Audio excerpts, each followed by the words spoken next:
명사 초청 특강입니다. 오늘은 코로나 사태로 산업이 많이 변동하고 있는데요. 한국 영화 산업도 예외가 아닐 것 같습니다.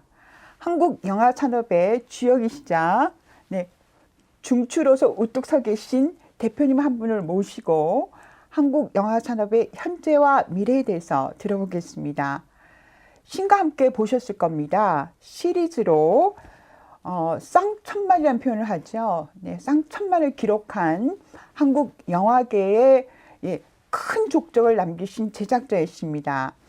Realize Pictures의 원동현 대표님 모셔봤습니다. 예, 안녕하세요. 저는 리얼라이즈 픽처스의 영화 프로듀서 원동현입니다.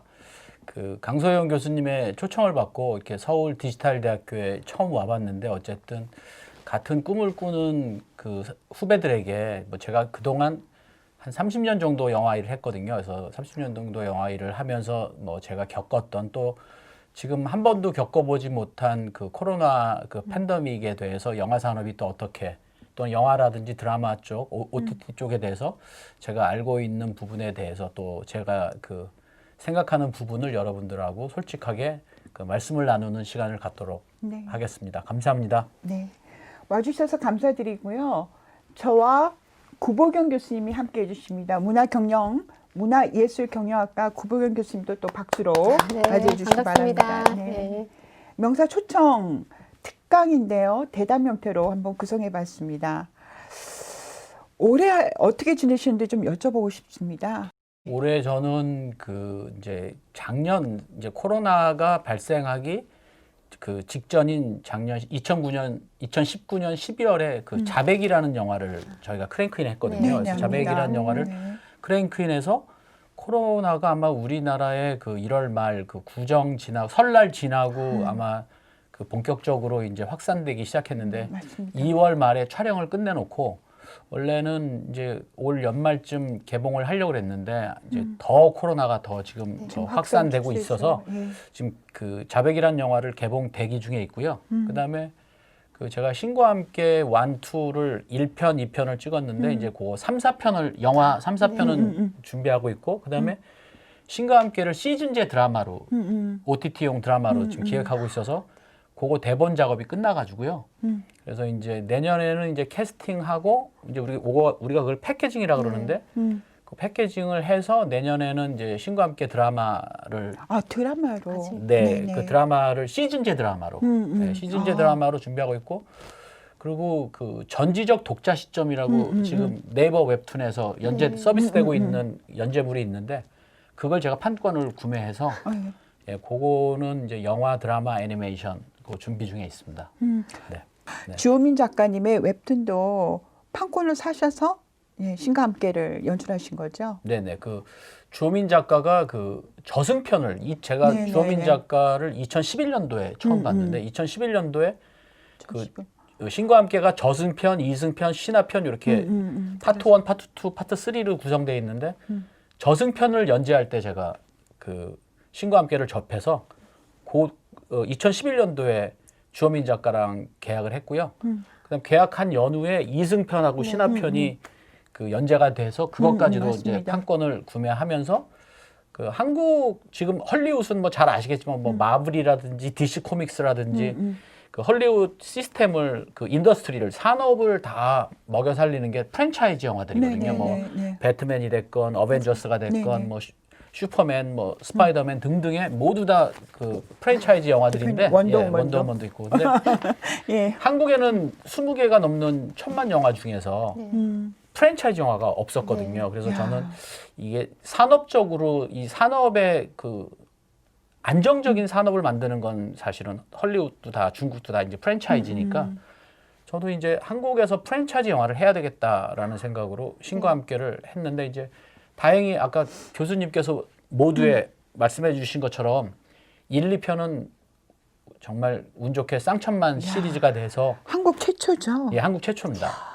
한국이건 헐리우드를 다 통틀어서 1, 2편을 동시에 찍은 영화는 그렇게 흔치 않으니까요. 제가 모든 걸 다 찾아보지는 않아서 있는지 없는지 모르겠지만 아마 1편이 성공하지 않았는데 2편까지 찍어놓은 영화들은 없었는데 세계사에 족적을 남기셨네요. 아니 근데 정확하지는 않아요. 제가 그 정확하게는 모르겠는데 아마 반지의 제왕은 1편이 잘 돼서 2편, 3편은 동시에 찍은 게 있어요. 그건 아마 네네. 1편이 잘 됐기 때문에 아마 그런 것 같은데 근데 신과 함께는 지금 어쨌든 3, 4편도 준비하고 있는데 언제가 될지는 좀 제가 정확하게 말씀드릴 수는 없을 것 같아요. 지금은. 네. 그래도 이 신과 함께 찍으시면서 그럼 동시에 찍으셨다고 하셨잖아요. 1편을 찍고 2편을 찍는데 그래도 이게 흥행이 성공할 것이라는 확신이 좀 있으셨나요? 어떠셨어요? 그러니까 제가 그 지금까지 제가 했던 영화 중에서 저는 이제 그 원작이 있는 작품들을 많이 했거든요. 그러니까 미녀는 괴로워는 일본 만화가 네. 원작이었고 신과 함께는 이제 어쨌든 네이버 웹툰 네, 네. 주호민 작가가 했던 또 전지적 독자 시점은 지금 네이버 웹툰이고 연재되고 있습니다. 웹 소설이기도 하거든요. 네, 네. 근데 그 제가 원작 있는 걸 많이 하는 거는 이제 프로듀서로서 또 저는 조금 큰 예산의 영화들을 했거든요. 그러니까 한국형 블록버스터, 뭐 미국 블록버스터의 헐리우드 블록버스터에 비하면 너무 미미하지만 그래도 한국에서는 200억이 넘고 네, 예. 신과 함께는 2편에 500억이거든요. 네, 네. 그래서 그런 영화를 한다는 게 검증받지 않은 참. 프로젝트를 한다는 건 너무나 그쵸. 위험한 네. 일이기 네, 때문에 네. 신과 함께는 이미 네이버 웹툰을 통해서 저희가 다 그 빅데이터를 다 네, 받았어요. 네, 그래서 거기다 예를 들면 로그인을 하고 그 댓글을 달라면 로그인을 해야 되거든요. 네, 네, 네. 그럼 별점을 주고 그러면 네, 네. 로그인을 해야 되면서 어떤 연령대에 어떤 직업군에 뭐 어디 지역적인 이런 그러니까 이게 것들을 분석이 다 되셨고 다 돼 있는 벌써요? 상태에서 저희가 그 데이터를 받아봤는데 그 다른 컨텐츠에 비해서 굉장히 그 관객의 스펙트럼이 넓고 아, 신과 함께 가요. 네, 신각기가 넓고 또 댓글 다는 수도 그러니까 관심도도 되게 높고 그러니까 우리가 이제 인덱스라고 그러거든요. 네, 네, 이제 네, 저희가 네. 그 프로젝트가 그 IP가 어느 정도의 지명도 선호도를 갖고 네. 지명도가 높으면 높을수록 선호도는 떨어지거든요. 왜냐하면 많은 사람이 아니까 좋아하는 사람도 있고 싫어하는 사람도 있는데 네. 신과 함께는 인지도도 높고 선호도도 높았어요. 그래서 아 이거는 굉장히 그 위험하지 않은 프로젝트 IP구나. 그래서 그런 데이터를 다 그 저희 투자사한테 메인 투자사한테 그걸 보여줘서 검증을 받았기 때문에 아마 이제 2편을 다 동시에 찍는 걸 투자사도 되게 위험하고 모험인데도 네. 그런 저희가 데이터를 다 제공했기 때문에 그러니까 많은 사람들이 한국 현대 영화를 되게 막 감으로 하고 네, 막 네. 자기들의 막 느낌으로 한다고 아는데 감성 산업 아닌가요? 그거는 이제 크리에이티브 영역에서는 그렇게 할지 몰라도 네네. 비즈니스 영역에서는 철저한 빅데이터 중심입니다. 그러네요. 예, 그래서 예. 그 빅데이터를 주고 저희가 그 영화도 개봉하기 8주 전서부터 인지도 선호도를 다 조사하거든요. 빅데이터로. 그래서 굉장히 과학적이고 시스템적이라는 거를 네. 예. 또 대기업들이 하잖아요. CJ든 투자를. 롯데든 예, 뭐 다 예, 이렇게 예. 우리나라 굴제 대기업들이 하기 때문에 그렇게 막 이거 감으로 될 것 같아. 뭐 이게 뭐 내 느낌적으로 좋아. 이런 건 없습니다. 이제는 그런 네, 시대는 시대는 지났네요. 아닙니다. 예. 예. 네, 감독님 지금 얘기를 들어보니까 이 신과 함께 얘기 속에서도 지금 뭐 캐스팅을 한다, 투자를 받는다, 뭐 한다. 그러니까 다양한 역할들을 지금 총체적으로 하시잖아요. 네, 그런데 네. 이제 감독님, 영화 제작자, 뭐 이렇게 뭐 네. 프로듀서 얘기를 네. 하시는데 네. 우리 일반적으로 우리 이제 봤을 때 대중적으로 이제 영화 제작자라고 하는 그 직업이라는 것, 어떤 그 전문직이라고 하는 부분이 어떤 일을 정말 구체적으로 하시는지 이미 다 말씀해 주시긴 하셨지만 여러 가지 일들을 하시는 것 같아요. 네, 진짜. 빅데이터로서 아니 그건 이제 인덱스를 만드는 네, 역할 그건 하시나? 이제 그 저희가 하는 일의 한 부분이고요. 그러니까 음. 제작자라는 건 이제 영어로 이제 하기 그래서 이제 프로듀서입니다. 그쵸, 프로듀서. 네, 이제 프로듀서가 이제 그 제작자의 역할인데 이제 그 프로듀서의 가장 중요한 역할은 이제 어떤 아이템을 할 것이냐. 네. 그래서 그 IP들이 많잖아요. 그래서 뭐 네네. 오리지널로 원작이 없는 자기가 쓴 시나리오도 있고 아니면 저처럼 원작을 좋아하는 사람들은 원작을 고르니까 그 이야기를 픽업하는 사람. 그다음에 그 이야기를 픽업한 다음에 그걸 이제 개발을 합니다. 이제 그러니까 우리가 이제 우리 쪽 업계 용어로 디벨롭이라고 하거든요. 업계에서 예, 이제 예, 이 이야기를 이 스토리를 디벨롭한다라는 과정. 그러니까 어떤 이야기를 선택을 하고 그 이야기를 발전시키는 역할이 프로듀서 역할에서 제일 중요하고요. 그다음에 이제 그 패키징이라 그래가지고 그 이야기가 완성되면 여기에 이제 감독, 배우, 그다음에 크루, 우리나라에서 이제 스텝이라고 말하죠. 아, 예, 이제 정확한 용어는 크루인데, 그 영어로. 예, 이제 그런 것들을 패키징을 해 놓으면 그게 이제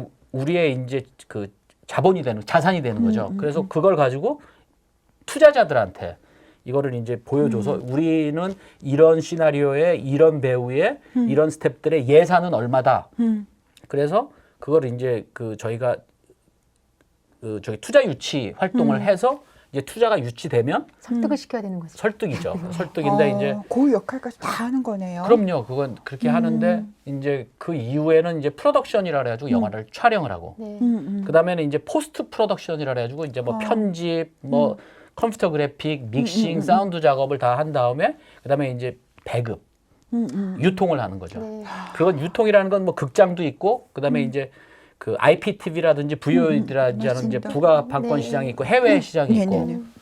이제 그런 것들 한 다음에 이제 그 이후에는 이제 뭐 리메이크라든지 뭐 프리퀄이라든지 시퀄이라든지 네. 그런 거 그러니까 전체적인 영화의 그 모든 거를 관장하고 책임지는 시작부터 끝까지 예, 총괄을 하시는 총괄하는 역할이 프로듀서입니다. 네. 네, 잘했습니다. 올해 영화 산업 한번 또 짚어볼까요, 대표님? 올해는 올해 뭘 하시는지 대표님의 얘기부터 좀 풀겠습니다. 저는 아까 그 자백이라는 네네네. 영화를 다 촬영을 했고 후반 작업 맞춰서 네, 개봉 기다리고 대기, 있고. 예, 개봉 대기 중에 있고 아까 말씀드린 것처럼 뭐 이제 제가 하고 있는 시즌제 드라마들 네네네. 준비하고 있어서 프랜차이즈 형태로. 네 저는 예, 예. 나름 바빴는데 네. 네. 지금 지난 10년간 지금 한국 영화가 굉장히 호황이었습니다. 예, 10년간 굉장히 한국 영화가 호황이었던 건 그 굉장히 한국 영화를 사랑해 주시는 관객들이 계셔서 저희가 지난 10년간 평균 한 2억 2천만 명 내외의 관객들이 영화를 봤어요. 그거는 국민 1인당으로 따지면 한 4.5회? 그런 것 같아요. 4.5회 정도의 영화를 본다는 건 미국보다도 더 많은 예, 그 예. 관람 횟수거든요. 그래서 예. 되게 굉장히 고마운 관객들을 가진 그 영화 산업이었기 때문에 되게 안정적으로 영화를 할 수 있었는데 올해는 지금 코로나 팬데믹이 이제 1월 말에 이제 남산의 부장들의 개봉을 끝으로 이제 거의 그 이제 팬데믹이 본격화됐는데 여름에 조금 네네. 덜하고 그런데 올해 한 6천만 명 봐요. 그러니까 그러면? 전체 관객 수를 전체 그러면? 누적 관객 수를 한 6천만 명 보면 진짜? 마이너스 한 80% 마이너스 한 75% 정도 관객 수로 보면 75%인데 그 대신 이제 부가 판권이 좀 커졌죠. 예, 그러니까 극장에서 많이 못 보던 영화들을 이제 뭐 OTT하고 뭐 넷플릭스가 VOD, 됐건 예. 뭐 왓챠가 됐건 네. 또는 웨이브가 됐건 간에 그런 OTT 플랫폼에서 네네, 많이 영화를 보고 좀 많이 있습니다. 보고 있고 예. 그리고 또 이제 그 IPTV들 네. IPTV들 통해서 이제 구매해서 네, 보는 네, 시장들은 보고 좀 있습니다. 커져서 산업 전반적으로는 한 마이너스 한 60% 정도 정도 60에서 70 아직 정확한 통계가 안 나왔는데 사실 올 연말을 좀 기대했는데 올 연말이 확산세가 더 커져서 3차 확산 되고 예, 있죠. 그렇게 돼서 뭐 제가 30년 정도 영화 일을 하면서 한 번도 경험해 보지 못한 예, 그런 근데 그게 아직도 진행 중이라는 게 아직 끝나지 않았다는 게 뭐 어떻게 될지는 모르겠는데 어쨌든 뭐 저를 비롯한 모든 영화 쪽 그 필름 메이커들이 좀 어려운 시기를 보내고 있는 것만큼은 사실입니다. 그러니까 이 어려운 시기만큼 또 이제 새로운 도전을 또 해야 되는 어쩔 수 없이 아니면 직면해야 되는 현실을 좀 받아들여야 되는 어떤 그런 상황일 수도 있을 텐데요. 감독님께서 방금 말씀하셨던 것처럼 이어서 최근에 얼마 전에도 그런 얘기가 나왔잖아요. 미국에서도 큰 그 영화사에서 워너브라더스에서도 내년부터는 동시에 이제 예, OTT랑 극장 개봉을 동시에 하겠다라는 걸 아예 이제 얘기를 한 것처럼 네. 이미 관람 행태들이 많이 변했잖아요. 물론 이제 세대별로 다르기도 하고 이제 그 연령대별로도 다양한 어떤 그런 관람 행태를 갖고 있긴 한데 여튼 그런 OTT 시장을 무시할 수는 없는 부분이고, 그러니까 영화관을 간다라는 것, 그 영화 극장 그 힘이 극장이라고 하는 그 권력과 힘이 어쨌든 분산되는 거는 사실인 것 같아요. 그렇게 생각하세요? 네, 그거는 교수님 말씀대로 이제 받아들여야 될 이제 정말 그건 좀 받아들이고 싶지 않은데 받아들이고 싶지 않은데 네. 받아들여야만 하는 이제 숙명인 것 같은데 네. 그동안 영화의 그 위기가 되게 많았어요. 그러니까 사실 맨 처음에 영화라는 게 이제 무성 영화로 시작했잖아요. 이제 무성 영화로 시작하다가 이제 라디오의 발명으로 인해서 이제 라디오랑 경쟁을 하면서 그런 거 같네요. 이제 영화가 이제 유성 영화가 됐잖아요. 네, 영화도 같이 유성 영화가 되면서 또 나름대로의 그 영화를 누리다가 그다음에 이제 칼라 텔레비전에 아니 그 텔레비전의 그 네. 도입으로 인해서 영화와 그쵸. 경쟁을 했죠. 예, 그 당시 영화의 매출이 3분의 1로 줄었어요. 컬러 TV 등장하고요. 아니 TV의 등장으로. TV의 등장. TV의 등장으로 3분의 1로 헐리우드 산업 인더스트리 전체가 3분의 1로 그 큰 타격을 받았는데 그러면서 영화가 좀 더 큰 스크린, 그다음에 시네마스코프 대형 화면 또는 그 돌비 사운드 같은 개발로 굉장히 이제 또 그 위기를 이겨냈고 그다음에 또 칼라 텔레비전이 도입됐잖아요. 네네네. 칼라 텔레비전과 또 최근에는 이제 프로젝트들. 그러니까 집에서 큰 화면으로 볼 수 있는 프로젝터요. 프로젝터들이 예, 예. 막 들어오면서 이제 또 어느 정도 이렇게 위기를 맞았는데 그때마다 또 VFX 아주 현란한 시각 효과라든지 스케일 있는 액션 네, 그다음에 그러네요. 돌비 애트모스 같은 또 더 업그레이드된 사운드 그러네요. 그다음에 시네마스코프 아니 저기 그 IMAX 그다음에 4DX 맞아. 등등으로 이제 계속 이제 기술적인 혁신으로 그러네요. 예, 기술적인 혁신으로 우리가 그 위기를 타개해 나갔는데 영화가 이 보건 위생에 이 도전을 받아서 네. 예. 네. 보건 위생에 갑자기 보건 위생에서 바이러스. 보건 위생에 이 코로나, 타격을 팬데믹. 받아서 이렇게 위기에 올 줄 몰랐고 그다음에 더 네. 큰 걱정은 저희가 이제 지금 한 84제곱미터면 우리가 이제 30평 내외 이제 가정을 저희가 평균으로 봤을 때 거기에 지금 75인치 텔레비전이 200만 원 이하로 들어오기 시작했거든요. 이제 LED 패널을 쓰는 벽걸이로. 예, 그래서 뭐 벽걸이든 네, 뭐 스탠드 간에 그러면 가시청 거리 내에서 이제 관객들이 TV 화면이 작다라는 느낌은 많이 못 받거든요. 네. 이제 그런 면에서의 위기는 이제 우리가 꼭 극장으로 가야 될 어떤 컨텐츠여야지만 관객들이 이제 극장으로 온다는 그런 그 동기부여를 할 수 있기 때문에 네. 아마 이제 그 제가 뭐 단어는 못하지만 아직 진행 중이라서 네. 그 팬데믹 코로나 팬데믹 이후에 그 영화는 계속 지속되겠지만 극장 상황은 좀 많이 바뀔 것 같아요. 예, 그래서 지금처럼 될 수 있을까 하는 의문이고 또 하나는 극장용 영화와 OTT 영화가 완전히 좀 이렇게 구분될 것 같아요. 그래서 이제 아마 네. 극장용 영화는 관객들이 내가 저거는 꼭 극장에서 봐야 돼라는 약간의 체험형. 그러니까 막 VFX가 시각 효과가 되게 현란하고 되게 새로워서 네, 네. 뭔가 관객들이 something new, something fresh를 막, 영어. 예, 그런 걸 느낄 수 있는 네. 굉장히 체험형 그 컨텐츠들이 액션이 막 현란. 올해도 다만악에서 구하소서라는 네. 네, 네, 봤습니다. 아주 새로운 액션을 했던 영화가 예. 스코어가 많이 나왔거든요. 그래서 뭔가 이제 그 우리가 이제 그거를 이제 정서적 보상이라 그러는데 이모셔널 리워드를 준다 그러는데 관객들에게 컨텐츠가 갖고 있는 메시지와 의미도 중요하지만 이들에게 새로운 정서적인 보상을 줘야지만 된다라고 그래서 아마 그러니까 드라마가 강하거나 뭐 메시지가 강하거나 근데 그 이야기들이 약간 뭐 소소하거나 휴머니즘이 있거나 이런 영화들은 아마 OTT로 가서 뭐 그 극장용 영화들은 조금 더 우리가 뭐 롤러코스터를 탄 것 같은 뭔가 네네. 우리가 놀이동산에 온 네. 것 같은 느낌을 주는 영화들이 훨씬 더 관객을 유인하는데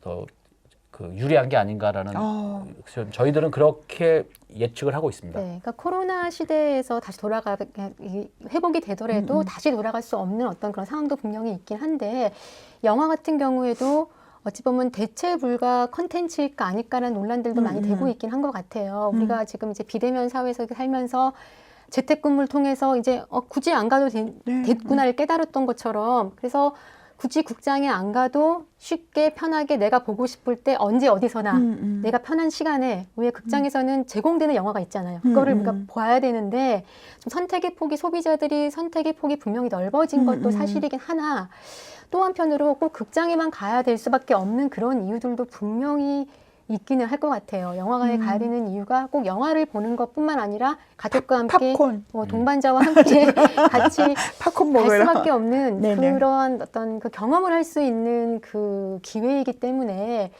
또 그런 부분이 또 이제 좀 회복이 되고 나면 사회가 좀 안정되고 나면 또 새로운 면으로 좀 부각되지 않을까 싶기도 한데 지금 구 교수님이 되게 중요한 말씀을 해주셨다고 생각을 해요. 왜냐하면 저희 신과 함께를 저희가 마케팅할 때 네. 신과 함께는 뭐 예를 들면 저희가 마케팅할 때 신과 함께는 뭐 예산이 많이 든 블록버스터입니다. 여기에는 막 뭐 하정우, 이정재, 차태현, 주지훈 엄청난 배우들이 나옵니다. 네. 신과 함께는 뭐 웹툰으로 되게 유명한 웹툰을 영화화했습니다. 우리는 블록버스터입니다. 이렇게 마케팅하지 않았거든요. 네. 마케팅하지 않고 그 저희가 2017년 12월 20일 날 개봉을 했는데 네. 올해 크리스마스는 가족과 보내세요. 아. 가족과 보내시는데 신과 함께를 보시면 어떨까요?라고. 그러니까 저희가 오. 마케팅의 컨셉을, 그러니까 우리가 마케팅의 최종 골을 패밀리에다가 두고, 가족에다가 두고, 그 가족이 올 연말을 보내는 가족 모임에 신과 함께를 봐주세요라는 걸로 저희가 마케팅의 컨셉을 잡았거든요. 그 이유는 뭐냐면 아까 교수님이 말씀하신 것처럼 영화는 경험제거든요. 그러니까 우리가 뭐 어렸을 때 아버지 손을 이끌려서 극장을 갔든 엄마랑 갔든 아니면 자기가 좋아하던 뭐 남자친구랑 갔든 네네. 연인이랑 갔든 예. 또 가족이랑 같은 간에 그 또 고유의 그 경험 추억들이 있는 거거든요. 네네. 그게 영화와 함께 했을 때 그게 결합돼 가지고 그게 이제 우리한테 각인되는 건데 우리한테 이제 그 계속 잔존하는 건데 이제 영화 지금 아예 뭐 지금 영화를 모르게 태어난 세대라면 모를까. 극장을 한 번이라도 경험한 사람들이 네. 그 큰 스크린에서 그러네요. 투영되던 맞아요. 그 영화들을 봤던 기억을 다 있습니다. 일순간에 다 이렇게 매몰시켜 버려서 나는 이제 집에서 75인치 텔레비전으로 편안하게 OTT를 볼 거야. 그 경험하고는 다른 차원이 완전히 다른 다르죠. 경험이 예. 다르거든요. 결이 다른 것 같아요. 네. 그래서 지금은 아직 전체 대륙이 다 팬데믹 상태니까 속단은 못 하겠는데 중국이 이렇게 막 중국은 거의 막 이 사회주의 국가니까 다 네네. 차단했잖아요. 네네. 근데 중국이 지금 발생자가 좀 적은데 거기가 한 85% 회복했거든요. 아. 영화 산업이 예, 영화 관객이 관객이 회복을 했기 때문에 중국을 저희가 그래서 그 보복 관람, 막 보복 쇼핑 뭐 이런 게 있잖아요. 그동안 우리가 내재돼 있었던 욕망들을 다 눌러놨다가 네네. 그게 조금 활성화돼. 그래서 중국은 지금 내수가 엄청나대요. 관광도 엄청나고 해외를 못 나가니까. 해외를 못 나가니까 그래서 그 보복 영화관 뭐 아니 보복 관람. 보고 가야. 네. 보복 영화관 관람 뭐 이런 거. 제가 만든 용어는 아닌데, 근데 아마 그렇게 되지 않을까. 근데 100% 회복될 거라는 건 왜냐하면 연령대가 좀 계신 분들은 그게 아무래도 이번에 코로나도 연령대가 적은 어린 분들은 친구들은 잘못 좀 덜 괜찮잖아요. 걸렸죠. 네. 괜찮으니까. 근데 50대, 60대 예전처럼 그 50대, 60대 분들도 많이 관람객 그 안에 퍼센테이지 안에 있었는데 그분들이 그렇게 쉽게 나올까? 영화관이에요. 예, 극장까지 친히 오실까? 그래서 그런 것들은 조금 걱정이 돼요. 코로나가 기회이자 또 위기가 위기이자 됐는데 기회이자, 예, 네. 이렇게 막 혼합이 됐네요. 근데 그 극장에게는 위기입니다. 그래서 저는 네. 그 되게 그 만약에 이런 영상 그러니까 스토리 비즈니스 우리가 꼭 영화나 드라마 뭐 애니메이션 이런 게 아니더라도 뭐 웹툰이건 웹소설 네, 네. 우리가 요거를 다 통칭해서 요 에코시스템 요 생태계를 우리가 스토리 비즈니스 산업이라고 그러네요. 하잖아요. 스토리 근데 비즈니스. 스토리 비즈니스 쪽에 있는 사람들에게는 저는 되게 기회라고 생각합니다. 왜냐하면 이제 사람들이 그 재택근무를 많이 하게 됐잖아요. 네네. 사람들이 재택근무를 많이 하게 되고 해외 못 나가고 사실 그 한정된 시간과 한정된 재화에서 사실 굉장히 많이 자기 혼자서 사람들과 이렇게 교류하지 못하면서 자기 혼자 있는 시간들이 네네, 맞습니다. 아주 극대화됐기 때문에 거기서 가장 많이 소비됐던 건 컨텐츠거든요. 그때 뭐 그 사람들이 뭐 유튜브를 보건 또는 뭐 넷플릭스를 보건 웨이브를 보건 아니면 뭐 IPTV를 통해 영화를 보건 아니 웹툰을 보건 웹소설을 보건 결국은 컨텐츠는 엄청나게 많이 필요로 해졌거든요. 네. 그래서 이제 저희를 이제 컨텐츠 프로바이더들이라 그러잖아요. 컨텐츠를 공급자들이라 그러는데 이런 공급자들에게는 저는 되게 그 기회가 더 많아진. 됐네요. 예. 그다음에 더 저희가 또 그 희망적으로 보는 이유는 이제 5G가 조금 안정된 상황에서는 이제 그 자율주행 자동차가 뭐 그게 앞으로 5년이 걸릴지 10년이 걸릴지 모르겠지만 자율주행 자동차가 이제 그 안정화된다, 스테이블해진다면 그 아무래도 이제 자동차 안에서도 컨텐츠의 소비가 엄청날 영화요. 거기 때문에 그래서 컨텐츠는 계속해서 필요로 하기 때문에 저는 이 스토리 비즈니스 패러다임은 좀 바뀌겠죠. 이제 그동안 바뀌겠죠. 이제 극장으로 많이 가던 것들이 이제 분산될지는 모르겠지만 컨텐츠를 필요로 하는 곳은 너무 많기 때문에 그래서 지금 그 요즘 뭐 그 포탈 사이트도 그렇고 통신사도 그렇고 게임 회사도 그렇고 그래서 지금 저희처럼 컨텐츠를 만드는 사람들의 몸값은 사상 유례 없이 높습니다. 지금이 어마어마하다고 들었더라고요, 가장 진짜. 높습니다. 네. 지금이 그 뭐 이 방송을 보게 될 학생분들이 뭐 물론 이제 학생 시절에는 되게 순수하고 막 새로움을 추구하고 또 뭔가 기발하고 뭔가 이렇게 또 신랄한 또 사회에 대한 고발도 있고 막 그런데 그 뭘 해도 좋은데 뭐 사회 고발을 해도 좋고 어떤 메시지를 해도 네. 좋고 뭘 해도 좋은데 그걸 재밌게 하라는 말씀은 선배로서 좀 드리고 싶습니다. 네. 즐겁게 만드시고 또 즐겁게 보고 감동받고 또는 꼭 재미라는 게 그 감동과 정서적인 어떤 그 여운을 남겨야 되는 거잖아요. 그러니까 이게 네네. 슬픔이 될 수도 있고 여러 가지 어떤 힐링이 될 수도 있는 부분이잖아요. 근데 그래서 육회, 상쾌, 통쾌 저희 그쵸. 다 있거든요. 그러니까 그 장르적으로 본다면 예를 들면 막 그 곡성이라든지 이런 네, 것들은 막 예. 유쾌한 영화가 아니죠. 아니잖아요. 오. 근데 그걸 보면 또 장르적인 또 충족감이 있잖아요. 사람들이 자기가 기대하는 네. 그 기대하는 바를 우리가 충족시켜 줬을 때 그 관객들은 반응하는 거기 때문에 저는 어쨌든 아까도 그래서 말씀드린 것처럼 정서적인 보상을 네. 관객이 기대하게 만들었으면 그 기대를 충족시켜 주려는 그런 노력은 필수 불가결한 게 아닌가라는 생각을 합니다. 의외로 이 철두철미한 직업의식이 막 느껴집니다. 딸이 네. 셋이다 보니까 딸이 셋이고 네. 저는 외벌입니다. 저희 와이프가 또 아이들 건사하느라고 네. 와이프가 뭘 할 수가 없고 그리고 우리 딸도 다 아이폰 다 하나씩 다 있고 딸 셋이 이제 다 화장하고 그래가지고 이제 제가 돈을 많이 농담입니다. 야. 또 그만큼 철저하게 또 전문적으로 또 네. 몰입을 할 땐 또 몰입을 해서 네. 제작을 하시란 말씀이시잖아요. 재미만 있는 게 아니고 네. 직업인으로서의 철두철미함도 아니 그러니까 그 직업인으로서 예. 그렇죠. 그러니까 직업인이라는 거는 결과적으로 부가가치를 만들어내야 되는 맞습니다. 사람이잖아요. 맞습니다. 저희가 그 부가가치를 만들어내는 자기가 갖고 있는 거에서 더 큰 가치를 만들어내야 되는 거기 때문에 이제 그런 의식들을 가질 필요가 있고 또 이 스토리 비즈니스는 더더군다나 매스 인더스트리잖아요. 대중을 상대로 하는 거니까 네. 더더군다나 이제 그런 생각이죠. 근데 물론 거기서 탈피하고 싶으면 우리가 독립 영화라 그래가지고 독립 영화라는 게 하나 뭐 기본적으로는 다큐멘터리나? 자본으로부터의 독립이거든요. 자본으로부터 독립해서 자기가 갖고 있는 사상이나 메시지를 설파하면 되니까 뭐 그건 선택이죠. 저는 뭐 지금 이 강의를 듣는 학생들이 선택하실 문제고, 근데 커머셜로 들어왔을 땐 철저히 상업적인 것도 상업적인 가치도 그 메시지 의미적인 가치만큼 중요하다는 걸 그때 무조건 상업적인 가치만 추구하라는 게 아니라 그 둘이 등가가 돼야 된다는 같은 의미라는 거를 학생들도 인식해야 된다고 생각을 하는 거죠. 네. 네.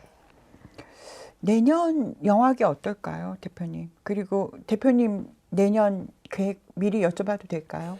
저는 이제 화이자에서 아마 이번 주부터 와. 영국에서 이제 백신을 백신을 맞았죠. 접종한다고 한다니까 네네. 그게 뭐 1, 2개월 지나면 어느 정도의 부작용이 있는지 또 어느 정도 효과가 있는지가 되고 아마 우리나라도 뭐 내년이면 아마 이제 백신이나 네, 또는 뭐 이렇게 공급되겠죠. 예, 저기 치료제가 공급이 되면 이제 심리 같아요. 지금 만약에 그 백신이나 치료제가 어느 정도 조금 유효하다 그러면 관객들이 지금 극장에 오는 걸 약간 공포스러워 하잖아요. 그게 밀폐된 네, 공간이고 맞습니다. 밀폐된 공간이고 또 누가 어서 팝콘이라도 먹고 누가 막 콜라라도 마시면 네네. 또 누가 재채기라도 하면 괜히 공포스럽잖아요. 그래서 그런 심리에서 벗어나면 저는 뭐 100%까지는 약간 아니겠지만 말씀하셨죠. 저는 예. 굉장히 그 폭발적으로 증가할 거라고 어. 보고 있고 왜냐하면 그동안 너무 많이 억눌려 있었잖아요. 자기 사실 극장에서 팝콘도 먹으면서 자기 친구 또 연인 가족들끼리 네. 사실 영화를 같이 관람한다는 게 굉장히 소중한 경험인데 네, 네, 그걸 네. 거의 뭐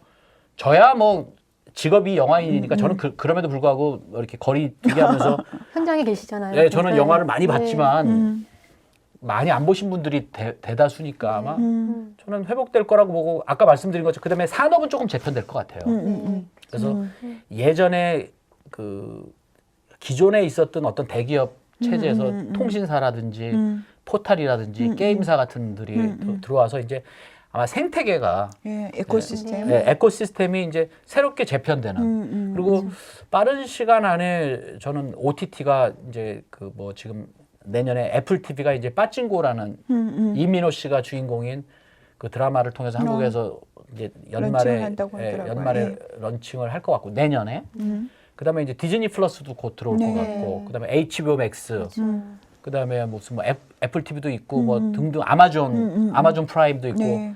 그다음에 지금 어쨌든 중국도 또 지금 아이치나 네. 탄센트 비디오라는 또 공룡들이 거기도 1억 명이 넘는 가입자가 네, 있는 네. 공룡들이 있고 한국에 이제 웨이브라고 MBC, SBS, KBS하고 지상파하고 SK텔레콤이 묶여 있는 웨이브가 있는데 이제 웨이브는 아무래도 좀 사이즈가 너무 작아서 아마 한국에서도 이제 서로 이렇게 흡수 합병되면서 조금 규모의 경제학을 덩치를 키우려는 노력은 필수 불가결해 보이기 때문에 저희는 이렇게 이제 다양한 컨텐츠들이 지금 춘추전국 시대에서 새로운 컨텐츠를 막 자기들이 이제 우리들이 말하는 이제 킬러 컨텐츠라고 그러잖아요. 그죠? 사실 HBO가 사실은 그 하우스 오브 카즈. 아니 그거는 넷플릭스고요. 네, 넷플릭스. 네. HBO가 아마 제가 아, 알기로는 롬이나 네. 롬 아니면 뭐 그런 걸로 되게 상징적인 걸로 이제 우리가 드라마의 유료화를 만들었거든요. 네. 그러니까 드라마를 이제 유료로 돈을 내가지고 예, 봐야 된다라는 아니 제가 제목이 갑자기 그 되게 클래식한 건데 어쨌든 예. 그런 것들을 했기 때문에 아마 그런 컨텐츠를 필요로 하는 플랫폼 거대 공룡 플랫폼들이 많기 때문에 이제 그런 데서 우리가 기회를 받을 거고 그다음에 지금 시작하는 친구들은 이제 지금 다양한 플랫폼들이 있잖아요. 그래서 자기가 처음서부터 막 비용이 많이 드는 드라마나 영화를 시작하지 않아도 자기가 글을 쓸 수 있으면 웹툰이나 그걸 웹소설을 통해서 네. 조금 검증받을 수 있는 기회들이 되게 많고 네. 그리고 유튜브는 뭐 아무런 그 자본이나 그거 필요 없이 네, 자기의 가입만. 어떤 크리에이티브만 있으면 네, 자기의 네. 크리에이티브만 있으면 지금 뭐 일개 유튜브가 뭐 방송국보다 더 많은 그럼요. 구독자를 네. 가지고 있을 수도 있는 보람 유튜브, 예, 보람 튜브. 굉장히 예를 들자면. 어떻게 보면 평등한 그런 기회의 사회에 진입했기 네, 때문에 네. 자기의 크리에이티브 그리고 이제 해외도 마음껏 보여줄 수 있잖아요. 옛날에 자기의 컨텐츠를 해외에 보여준다라는 거는 거의 불가능해. 그런 배급망을 못하면 못했는데 지금은 뭐 유튜브든 틱톡이든 뭐 엄청나게 많은 플랫폼들이 있기 때문에 그리고 이제 글로벌로 돈을 벌 수 있죠. 자기가 돈을 이제 글로벌로 벌 수 있기 때문에 저는 굉장히 이쪽이 굉장히 매력적인 산업이 될 것 같은데 이제 어떻게 하느냐가 관건이겠죠. 그러니까 기존의 어떤 영화 산업에 좀 재편이 있으실 거라고 말씀하셨잖아요. 조금 네네. 다른 얘기지만 어쨌든 BTS가 지금 이렇게 전 세계적인 어떤 이 폭발적인 인기를 얻게 된 이유 중에 가장 혁혁한 공신을 한 게 유튜브라고 하잖아요. 그만큼 새롭게 재편이 되긴 할 텐데 우리나라의 전형적인 어떤 그런 영화 산업이라든지 그 기업계 얘기할 때 보면 그들이 배급 유통까지 원래 담당을 했었잖아요. 근데 네. 그게 이제 극장에 이제 배급하는 어떤 그런 시스템이었는데 말씀해 주신 것처럼 이렇게 뭐 OTT 여러 가지 플랫폼 쪽의 어떤 그런 이제 것들이 다양해지다 보니 외국 같은 경우에는 이제 그런 영화사라든지 그런 아니면 통신사가 그 두 가지 전형적인 어떤 이 기존의 배급 시스템과 이런 통신, 인터넷 기반을 같이 이렇게 운영하는 경우도 많이 있는 것 같은데 우리나라에서도 이제 그런 것들이 많이 움직이고 있나요? 그렇게 재편돼야 된다고 봅니다. 왜냐하면 그 이제 거기서 우리가 이제 조심해야 될 건 이제 뭐냐면 독과점의 문제. 네.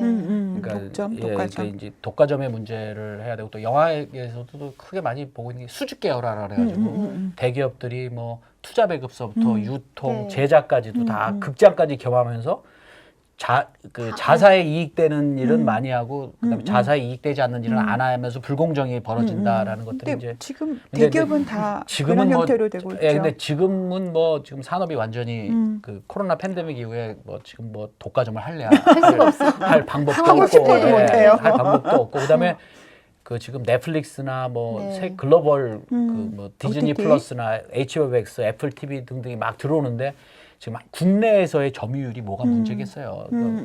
예를 들면 뭐 현대기아차가 쌍용차랑 불공정하다고 싸울 게 아니라 폭스바겐이냐 토요타냐랑 싸워야 되는 거고 또 그 삼성 핸드폰 갤럭시가 지금 LG 폰이랑 내수 가지고 뭐 독점이냐 아니냐 싸울 게 아니라 얘는 애플이랑 싸워야 그렇죠. 되고 네, 맞습니다. 예, 화웨이랑 싸워야 되고 막 그렇기 때문에 조금 더 우리가 조금 더 선제적으로 생각을 한다면 우리가 그럼에도 불구하고 공정거래나 또는 독과점에 대한 것들을 우리가 견제하면서도 우리도 저런 글로벌 공룡들하고 싸울 수 있는 이런 그 좀 연합체가 필요하다고 생각합니다. 지금 그 저는 우리 후배들이 굉장히 고무적인 건 뭐냐면 전 세계에서 자국의 컨텐츠를 수출할 수 있는 나라는 한 4나라밖에 없습니다. 그러니까 영국, 미국은 우리가 거의 하나로 보고 그다음에 일본의 망가, 애니메이션. 그렇죠. 그다음에 한국의 드라마, 영화가 네. 굉장히 콘텐츠. 해외에서 네. 경쟁력이 있는 네. 컨텐츠들입니다. 매력 컨텐츠. 예, 예. 그렇기 때문에 저는 한국 컨텐츠가 적어도 아시아에서는 굉장히 크게 먹히고 있고 대만이 인구가 한 2,500만 되는데 저희가 코로나 이전에 대만은 우리가 한국 시장이었습니다. 그러니까 대만의 자국 시장에 비해서 한국 영화들이 1등서부터 10등 안에 한국 영화가 반이었거든요. 그래서 네. 우리 같은 프로듀서들이 기획을 할 때 대만 시장을 우리 시장으로 놓고 기획을 해도 우리가 5천만밖에 안 되는 인구로 보면 막 수백억짜리 영화를 기획하기가 어려운데 내수 네. 시장만 보면 대만이 우리 시장으로 보고 있기 때문에 우리가 이제 그런 걸 기획할 수 있는데 이제 그런 것처럼 저는 한국 컨텐츠 그다음에 지금 뭐 사랑의 불시착 같은 경우는 일본에서 지금 난리가 네. 났고요. 예. 그다음에 뭐 사이보그지만 괜찮아 더킹 같은 것도 지금 넷플릭스 아시아 컨텐츠에서는 1등서부터 네네. 그다음에 남미 친구들이 한국 걸 좋아합니다. 그렇다면서요. 남미 친구들이 한국 정서를 되게 좋아해서 지금 솔직히 말씀드리면 북미와 유럽은 조금 저희가 조금 고전하고 있는데 그 외 대륙에서는 한국 컨텐츠들이 굉장히 매력적인 컨텐츠로 자리매김하고 있기 때문에 이제 뭐 쉽게 얘기하면 아무리 한국에서 축구 잘하는 선수도 손흥민이 월드 시장에서 네, 프리미어 네, 네. 시장에서 일하고 있기 때문에 이 차이가 엄청난 네, 거잖아요. 네, 네. 그런 것처럼 이제 그 우리나라 그 스포츠 선수들도 그렇지만 뭐 BTS라든지 그다음에 그 작년에 정말 한국 영화 사상 큰 쾌거를 이룬 기생충 같은 것들은 네, 깐느와 아카데미를 동시에 동시에 석권했고 뭐 그런 것들이 선제적으로 보여주고 있기 때문에 저는 한국 컨텐츠의 앞날이 그러니까 지금 뭐 넷플릭스건 HBO건 뭐 애플이건 디즈니건 다 우리나라 로컬 네. 컨텐츠를 만들겠다라고 하니까 네. 그리고 중국도 한국 컨텐츠가 꼭 필요하다라는 게 필요하니까 그게 이제 뭐 영화 2시간짜리 롱폼이든 뭐 드라마짜리 쇼폼 아니 그 미들폼이건 아니면 뭐 유튜브에 나올 수 있는 뭐 5분 10분짜리 쇼폼이건 어떤 형식의 구애 없이 다양한 컨텐츠들이 지금 소비될 거기 때문에 저는 우리 젊은 친구들이 이 대한민국의 영화 산업이나 스토리 비즈니스에 아니면 그냥 대한민국을 먹여 살릴 수 있는 미래 밀리언 달러 베이비들이라고 다 생각하거든요. 그래서 그리고 되게 좋은 시장을 보고 있는 거죠. 그러니까 이제 글로벌 시장에서 자기의 경쟁력을 갖출 수 있는 그런 시대에 살고 있기 때문에 저는 뭐 기회는 열려 있다. 네. 기회는 무궁무진하게 열려 있는데 이제 자기가 이제 어떻게 이제 거기서 크리에이티브를 어필할 것이냐라는 것들이 이제 고민해야 될 지점이 아닌가라고 생각을 합니다. 영상 비즈니스에 관심 있는 학생들 어떤 준비를 해야 될까요, 그러면? 그래서 이제 그 저는 아까도 말했지만 그 영상 쪽에 관심이 있는 사람들은 영상 언어잖아요. 그거는 사실은 우리가 뭐 자막을 안 달아주고 뭘 해도 충분히 우리가 이해할 수 있고 네, 공감할 그렇죠. 수 있는 것들이 기본 전제에 있고 또 지금 이렇게 얘기하면 뭐 지금 뭐 우리나라 경쟁도 치열하고 어떤 애는 뭐 다이아몬드 수저로 태어나고 나는 흙 수저로 태어나고 그랬다고 하는데도 불구하고 지금 대한민국에서 태어난 건 일정 부분 럭키한 겁니다. 그건 뭐냐면 뭐 인터넷이라든지 정보망이라든지 그런 거에 있어서 굉장히 보편성을 갖고 있는 디지털 나라거든요. 또 세대로서. 문맹률도 되게 낮고 교육열도 높아서 이제 자기가 기본적으로 이 사회가 어떻게 흘러가고 있느냐에 대해서 우리가 인터넷도 굉장히 하이 스피드로 할 수 있는 정말 빠르죠. 그러니까 정보를 취득하거나 이 세상이 어떻게 돌아간다는 것에 대해서 정확히 정말 어려운 나라에서 태어난 친구들은 이 어떤 상황이 지금 벌어지는 전개되고 있는지도 젊은 친구들이 모를 수가 있거든요. 그래서 이렇게 세상이 변하고 있다는 거를 가장 빨리 알 수 있는 나라에서 태어났다라는 것도 저는 하나의 큰 경쟁력이라고 보거든요. 그런 그러네요. 경쟁력에서 어떤 기회가 있는지도 모르는 사람들도 많은데 그럼 거기서 자기가 크리에이티브 능력을 배양하는 게 자기가 저는 창작자는 무엇보다도 제일 중요한 게 내가 어떤 크리에이티브 그러니까 같은 거를 다른 비전으로 다른 뷰로 다른 뷰로 바라보는 그런 그 생각을 조금 더 이렇게 발상의 전환, 예, 기발함. 트위스트 시키는 예, 트위스트 시키는 그런 것들을 좀 많이 생각을 해보면 저는 기회는 많이 열릴 것 같아서 그리고 또 하나는 좀 그 친구들이 경험을 많이 했으면 좋겠어요. 저는 우리 젊은 친구들 저희 딸도 그렇고 너무 그 네이버한테 너무 많이 물어봐요. 맞아요. 너무 네이버한테 너무 많이 뭐 1박 2일 전주 여행하는 법 그러면 뭐 어디 가가지고 뭐 한옥마을에서 뭐 사진 찍고 네네. 그 옆에 있는 식당 가서 뭐 비빔밥 먹고 나와 있죠. 그다음에 남부시장 가가지고 뭐 콩나물 국밥 먹고 성당 앞에서 뿌잉하고 사진 찍으라고 다 이렇게 짜주잖아요. 근데 저는 그건 창작자에겐 가장 큰 그 네. 악습이라고 보고요. 우리가 어렸을 때 왜 이렇게 접시로 이렇게 띵 만들어가지고 10시에 자서 6시에 일어나서 7시까지 네, 아침 네, 공부하고 네. 이렇게 어렸을 모든 생활을 패턴화 시켰던 데서 좀 벗어나서 자기가 저는 막 그 제 후배들한테 여행 가라 그럴 때 계획하지 말고 가라.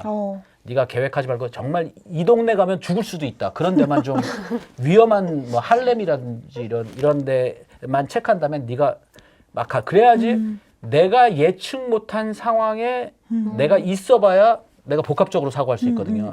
그런 건데 요즘 애들은 막 지하철을 환승하는데도 무슨 역 몇 번 4-6번 예, 뭐, 게이트에서 타야지 탈 수 최단 거리로 갈 수 있다 그러니까 자기에게 생길 수 있는 변수를 원천적으로 다 차단해요. 맞습니다. 그렇죠. 원천적으로 차단하니까 창의력 있게 그 사고하는 거를 본인들은 효율적이기는 하나 효율적일 수는 있으나 그게 창의적이진 않거든요. 그래서 나는 친구들이 막 경험도 많이 하고 또 뭐 조금 위기도 한번 겪어보고 새로움도 좀 느껴보면서 자기가 예측하지 않은 상황에 자기를 두면서 자기가 복합적으로 사고하는 훈련들을 네. 좀 하면 아무래도 조금 더 창의력 있게 뭐 뭔가를 바라보지 않을까라는 말씀을 좀 드리고 싶습니다.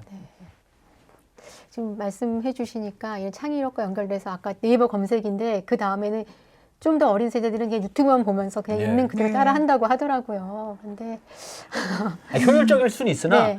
그 조립해 보면서 한번 맞아. 망가뜨려도 보고 네. 또 조립 자기가 우여곡절 끝에 조립을 했는데 네, 실패도 해보고 실패도 해본데 네. 그 했을 때 완성했을 때 희열도 있으면서 또 다른 게 있는데 요즘 애들은 그냥 순서대로 이케아에서 준 그림으로 1번서부터 그대로? 8번까지 네. 조립해서 딱 최단 시간 안에 그걸 정확하게 네, 조립하겠다. 네.